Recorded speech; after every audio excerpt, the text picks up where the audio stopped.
Josh Brodesky is the editorial page editor of the San Antonio Express-News. He joins us on The Conversation Continues. Thanks for joining us today. Yeah, the editorial board has just come out with its recommendations on how they feel that voters across the state should vote on the 10 constitutional amendments that are currently up for election. I see you have your I voted sign, so you just voted today. That's right. Talk a little bit about what all's on the ballot and what the Express-News recommendation is as to which way people should vote. Right. There are 10 constitutional amendments on the ballot.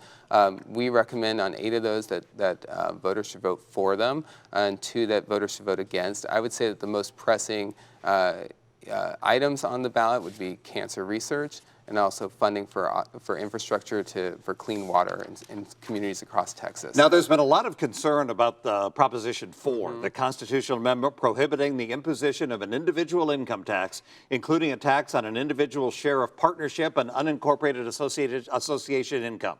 What does that mean, and what does it not mean that some people think it does mean? I think what it means is that it's an extra barrier to ever having an income tax in Texas. But voters should remember that an income tax would already have to be approved in state referendum. So what it does not mean is if you vote against this, it does not mean you're voting to create an income tax. That's not what this proposition is about. It's really just about one more barrier to ever having an income tax in the state. And there currently is a barrier to having an income tax in the state. High bar. It was pushed through by former Lieutenant Governor Bill Hobby back in the 1990s, and that's, I'm sure, one of the reasons why the Express-News editorial board says this is superfluous and vote no. Yeah, we just view this as just, exactly, you said it better than I could. It's superfluous, so we recommend voting against it.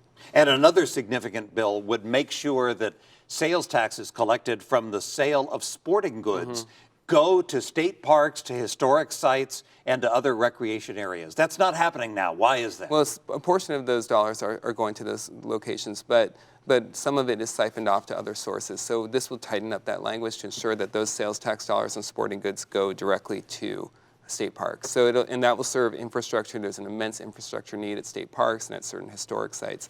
So we recommend voting for this. And keep in mind, this would not increase the sales tax. That's right. It would just make sure that the sales tax goes to a dedicated place. That's right. It's not a new tax. Josh Brodesky is editorial page editor of the San Antonio Express-News. Thank you for joining us on The Conversation Continues. Thank you.